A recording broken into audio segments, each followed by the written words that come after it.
Hey, how's it going, guys? I got a little review movie for you. Just watched it and just felt like I should do a little review. Hopefully, this will hold you over until I start doing some more DVD updates.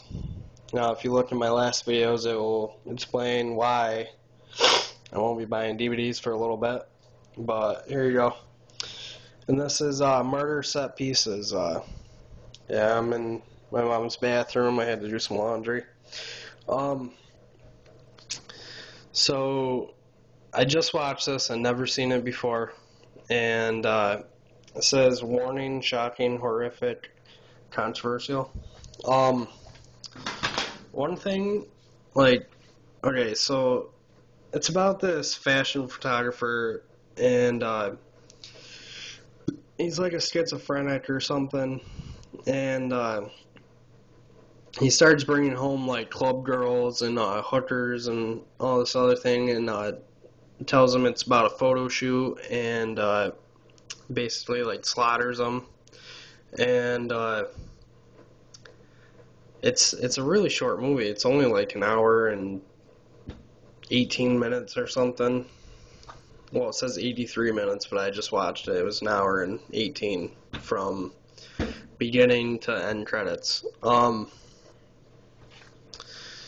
Yeah, I mean, it was a pretty decent movie.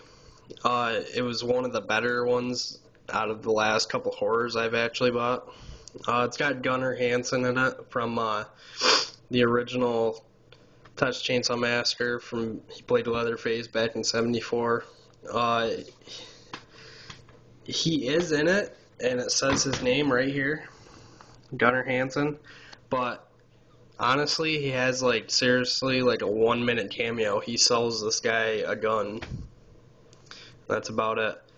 It's got Tony Todd in it, and like with Gunnar Hansen, Tony Todd has like probably a 5 minute cameo tops, and this motherfucker, the murderer, fucking shoots him, and I was wicked pissed about that because Tony Todd is one of my favorite horror actors because of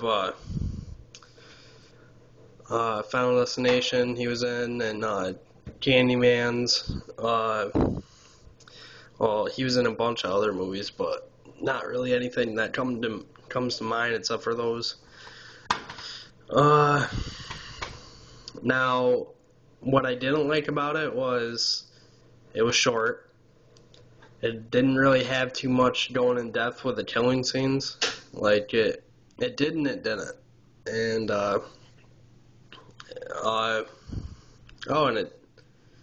and it's got, I don't even think it's got deleted scenes on it. It says it right here. I was just looking for them.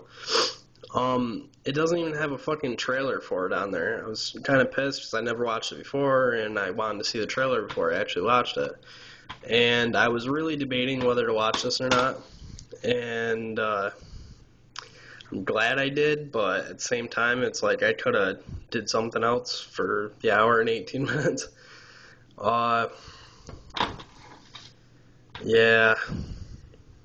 And, alright, so it's a murderer, his girlfriend, and then his girlfriend's sister. His girlfriend's little sister actually comes up and seriously thinks that he's the murderer because he is like following her around, taking pictures of her at school and everything like that.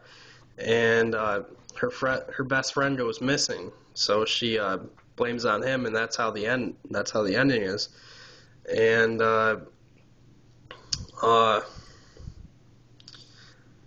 she goes and she like uncovers it, and she like kicks his ass. She stabs him and like beats him across the face with a wooden plank and kicks him, and she's only like probably 12 years old or something. And he's like, I don't know, it's got a lot of flashbacks to like his childhood. Like his mom was a whore and she had a lot of these problems and she was never around. Well, she was around, but she didn't really pay too much attention to him.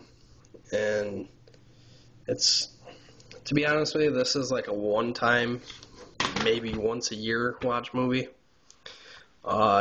I got it because I do like horror movies, and I heard a lot of people on YouTube talking about this, Cool Duder and a couple other people, so I found it at Hollywood Video where it was going out of business for pretty cheap. So, sorry guys. So I picked it up, and like this whole thing right here on the cover, I figured that would be in the movie. It's not. He's got like this sweet room that goes. It's like a secret room in his house, and then you go in through his closet, and it's got this flip up piece for the floor, and then it opens up into the wall. That was pretty cool. And my favorite part of the movie, which it was more funny than it was horror. I mean, if you guys have seen this, it's the part when she finds out about the trap door, and she's going in there, and he pops out of the little wall thing and starts just screaming. I laughed my ass off, and he's covered in blood and all this, and yep. And this came out in 2004, and it's a Lionsgate. I don't even know who it's directed by, but it says right here, murder set pieces is a sick, repellent, and ultimately offensive movie by Fangoria.